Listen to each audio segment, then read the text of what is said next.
സാധാരണക്കാരന്റെ കുടുംബമാണ്. മകളുടെ വിവാഹ ആവശ്യത്തിന് വേണ്ടിയിട്ട് ബാങ്കിൽ നിക്ഷേപിച്ച തുക തിരികെ ചോദിച്ചപ്പോൾ ബാങ്ക് അധികൃതർ നൽകാൻ കൂട്ടാക്കിയില്ല. അപ്പോൾ നമുക്ക് എന്തായാലും സോമസാഗരത്തിന്റെ പിതാവിന്റെ ഒരു പ്രതികരണം നമുക്ക് തേടാം.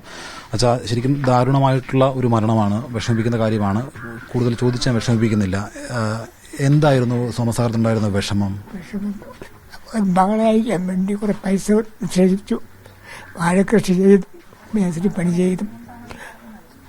അത് മകളുടെ വിവാഹത്തിന് ആവശ്യം വന്നപ്പോൾ ചോദിച്ചു. ഒരു 6 മാസം കൊണ്ട് ഞാൻ ചോദിക്കുമ്പോൾ ഒക്കെ അവധി പറയും. അവസാനം ഭീഷണിപ്പെടുത്തലായി. നിനക്ക് ചെയ്യാൻ കഴിവുള്ളവ ചെയ്തു വാങ്ങിച്ചോ, അങ്ങനെയൊക്കെ. ആ വിഷമത്തിനാണ് ഉദ്ദേശിച്ചത്.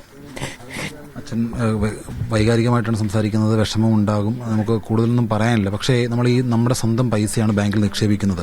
അപ്പോൾ അത് ചോദിക്കുമ്പോൾ എന്തുകൊണ്ടാണ് ഇവർ തരാൻ മടിച്ചത്? എന്താണ്? ബാങ്ക് ഭരണസമിതി എന്തെങ്കിലും പ്രശ്നം ഉണ്ടായിരുന്നോ?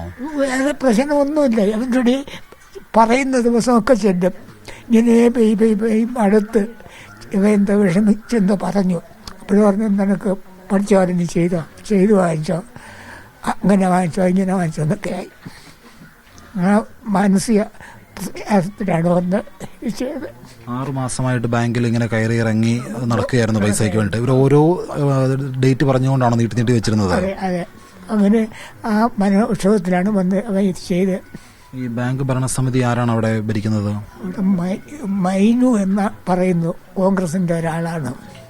നമ്മൾ ഒരു തരത്തിൽ നമ്മളെ സഹായിച്ചില്ല. നമ്മുടെ ഈ അവസ്ഥ പറഞ്ഞു, മകളുടെ വിവാഹത്തിന് വേണ്ടിയാണ് എല്ലാം പറഞ്ഞു. ദൈനംദിനം പറയില്ലേ ബാങ്കില്, എനിക്ക് ഇന്ന ആവശ്യമാണെന്ന് ദൈനംദിനം ചെന്ന് പറയില്ല. അവരുടെ വീട് നിലം പൊത്താറായിരിക്കുന്ന പഴയ വീട് അതുപോലും ചെയ്തില്ല. എന്നാലും ഈ കുട്ടിയെ അയക്കാം എന്ന് വിചാരിച്ചാണിപ്പം തുടങ്ങിയത്.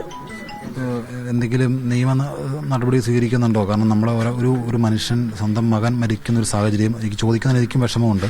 പക്ഷേ ഇത്തരത്തിൽ ഇങ്ങനെ നിരന്തരം നമ്മൾക്ക് സഹകരണ ബാങ്കിൽ പൈസ ഇട്ടിട്ട് കിട്ടാതെ വരുന്ന ആളുകൾ ജീവനെടുക്കുകയാണ്. അപ്പോൾ ഏറ്റവും ഒടുവിലത്തെ ആളായിട്ട് അച്ഛൻ്റെ മകനും. അങ്ങനെയാണ്. എനിക്ക് 5 മക്കളുണ്ട്. ഇത് 2ാമത്തെ മകനാണ്. ഞാൻ സുഖമില്ല കിടക്കുകയായിരുന്നു. എനിക്ക് 86 വയസ്സായി. അവിടെ നിന്ന് ഇന്നും ഇവിടെ വന്നേ പിന്നെയാണ് എന്നെ വണ്ടി കയറ്റി ഇവിടെ കൊണ്ടുവന്ന് ഇവിടെ വന്നേ പിന്നെയാണ് ഞാൻ സംഭവം അറിയുന്നത്. എനിക്ക് ആശുപത്രിയിൽ നിന്ന് ചെന്ന് കാണാൻ കഴിഞ്ഞില്ല. പടി കയറാൻ പറ്റില്ല. 2 മുട്ടും വേദനയാണ്. ഇവിടെ ഇന്ന് വന്നതിന് ശേഷമാണ് ഞാൻ അറിയുന്നത് പിന്നെയാണ് സംഭവം.